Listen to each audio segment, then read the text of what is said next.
while since I've done one of these.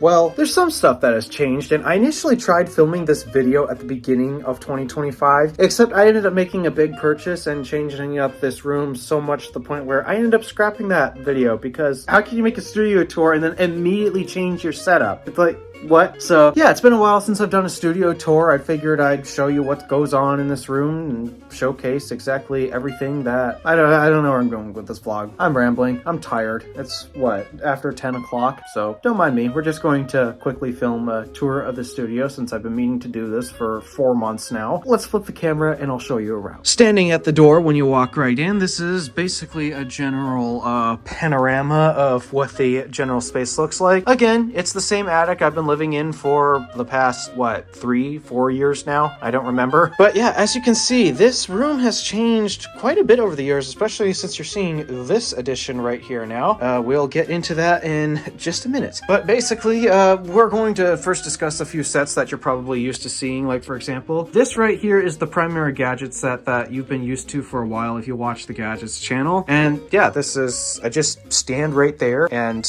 I blab away about certain tech-related topics. And sometimes I will often still just stand by this wall and use this general framing, maybe standing back just a touch. Or, oh wait, I'm cropped in because I'm using 1080p, so that's why the angle looks slightly off. But yeah, this is generally the angle that you typically see. I just stand right along that wall and just ramble away about such. And most of the time, actually, yeah, 100% of the time, you can't really see this in the background anymore, which, yeah, for the past few tech videos that I made this year, I've only used the table once. And yeah, most people probably wouldn't have known it. Most people probably wouldn't have noticed this is here because you might not notice, but this table is actually on motorized risers. Yeah, this is a motorized desk, actually. I got this because, well, for a couple reasons. One, if I were to do more Gadgets videos and find something to do with that channel, I'd like to actually focus more on tech that I have and products in front of me and showcase things. Now that I finally have a table back, since what I used to use was that desk right there and just the long section cleared off, so that way I could have the surface to work with, you might be familiar with on my older videos. But now that's gone. As you can see, it's purely an editing desk. So I have a surface back right here, and I also use this as a bit of a workshop for a project in particular that I'm working on that involves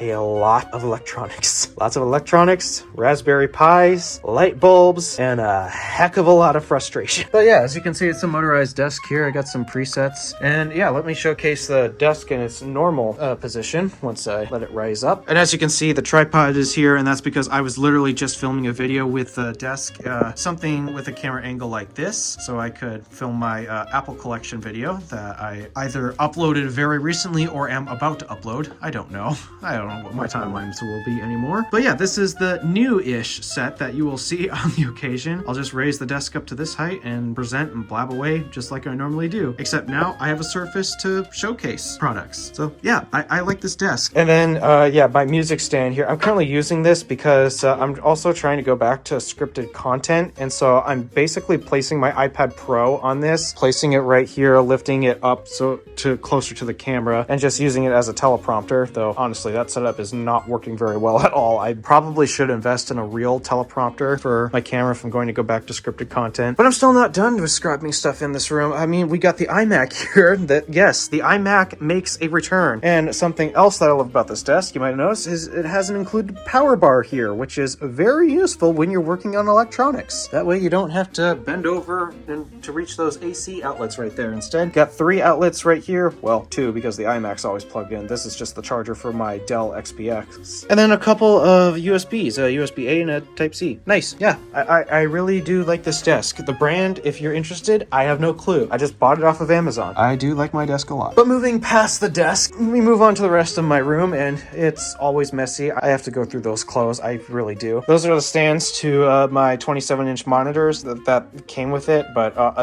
those monitors are on a VESA mount, so the stands are just left right there. We have my bass that I kind of permanently borrowed. Got my bass right here for when I'm recording music. I need to get back into that. I just wish I had this cool thing called time. Don't mind those marks on the wall. Those are actually from my bass and my guitar, as I've sadly discovered. Sorry, Mom. I know you worked worked so hard on that paint job. Then we come over here to the drive set that you're used to seeing on the Drive channel. Most of the time I'm filming at this type of angle, or excuse me, let me stand back because the camera's further back usually. Most of the time you see an angle similar to this, but I'm now also transitioning where I still use that, but then also this type of angle. I used to use it for a little bit and then I just transitioned to that. I don't know why. I don't know. I want to mix up the camera angles, keep it a little more interesting, less static. I don't know, trying something new. But yeah, as you can see on this table, I have featured my Tesla Model 3 1:18 scale, and here's the official certificate to show you that. And my goodness, did they pay a lot of attention to detail for this thing right here. Then we have my Tesla battery bank and my supercharger stand. I hear they actually don't sell that anymore, which is kind of sad. I like those things, kind of funny. I got my space heater here for when it gets super cold in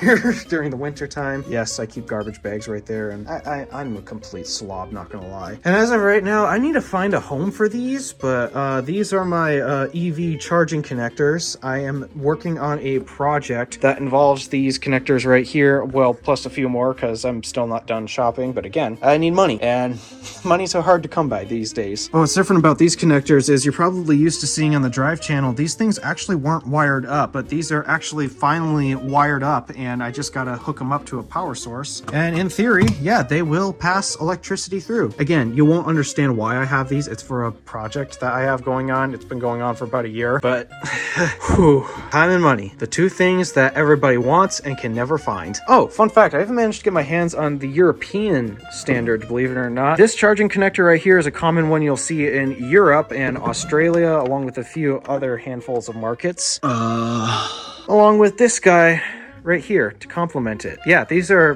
mostly European and, well, Eastern world connectors, but here in the West, we use this one, sadly, though we're thankfully going to be ditching it at some point. And then I'll showcase the other one because I realize it's not over here. Not only do I have the connectors, I also have the charging inlets too. Like, you'll find this on a lot of American EVs. We're phasing this out at the moment. I have just well, it's my iHome alarm clock. I used to use it as my alarm, but the connectors on it aren't really working that well anymore, so I don't really use that to wake me up anymore. I just use it as a general clock. It works well. It's fine. Obviously, I sleep where I work. Sadly, I hate it. We have my Craftsman dresser as always, my bin of dirty clothes, and oh my goodness, is this this is pretty messy, if I'm being honest. Got a bookshelf with various knickknacks and music, as well as that's what's on the other shelf right there with the box tower. Then we come to the music set here, where again, not much has changed. This is my first guitar ever. I really need to get proper guitar stands, so I stop resting these on objects because it's really bad for the neck. Constantly leave it resting like that. That's actually why I have the base kind of situated as it is, just to get the strain off of the neck. But yeah, this is my first guitar. It needs repair because actually, let me showcase on camera for you. You might notice the bridge right there, that's peeling off, and that's real bad. So yeah, this thing really needs repair. So I'm just going to gently set you right here for now. And this is to my workout equipment that is somewhere over here. There we go. Yeah, and then this is the music set. Nothing's really changed. It's the same Yamaha YPG 235. Yep, there's the label right there. This thing does need new speakers. The speakers are basically trash. They're not blown, but they sound terrible. Most of the time I just plug this into my computer and use whatever sounds that Logic has available for that. But yeah, this is the MIDI keyboard that I use. My Alvarez guitar right here is currently in its case. I need to pull that out actually, but yep, still using the Alvarez guitar. Got a Thunderbolt dock right here to plug my laptop into, along with my Allen and Heath mixer. Yep, pretty much none of this stuff has changed at all. Oh yeah, and I have two 27-inch monitors, great for when recording music. And then finally, the microphone that we have right here is the Shure SM58. It's a dynamic microphone. A lot of audio equipment and more knickknacks because I am a slob, sadly. Oh yeah, and here's the other connector that we use here in North America, the Tesla connector. And then we finally move on to the desk setup, where not much has changed here other than I added one component that takes a tad bit of setup to showcase, but it's not that big of a pain to showcase. But yeah, again, the setup here is where I edit my videos and spend most of my time either doing research or who knows what. But yeah, I have yeah, it seems like I have a desk setup optimized for everything almost. Like if I'm doing research while working on a project, that's what the iMac's for. Though most of the time, if I'm doing like actual shopping for important stuff or general internet browsing or proper research, I'm either doing it here on this setup right here, and this is also where I edit my videos most of the time. I mean, a couple of times I'll just lay in bed late at night and just edit off of the laptop display. It works, but I still prefer to have my two 32-inch 4K monitors for editing. It's just, I care about screen real estate. This is awesome. It really is. Once again, powered by my 16-inch M1 Pro MacBook Pro. I cannot find a better laptop than this. I legit cannot. And as you can see, that MacBook Pro is plugged into another similar Thunderbolt dock. This is not an Apple keyboard. This is just my cheap Jellycomb keyboard I found on Amazon at the time. Still using the Magic Mouse 2 as my primary mouse for this setup. I got a couple of wireless chargers for my AirPods Pro, for example, and then I got my stand here for my iPhone. I also have HomePod Mini right here. That's been here for a while, along with a couple MagSafe chargers and my Apple Watch charger right there. Again, random knickknacks because I'm a slob. I hate that. That's how I am when it comes to organization, but that's just how I am when it comes to organization. And then finally, a couple new things that I never showcased on the last studio tour, but we have my airport time capsule right here. This is my little server / Wi-Fi router. I love this thing a lot, and I wish Apple didn't stop making these, because these are awesome. And then if you noticed on top of that, I have an Apple TV. And the way the setup is working right now is effectively I need to first turn it on. So give it a sec. I need to turn it on. I think it's on. Yep. Okay. The light's on.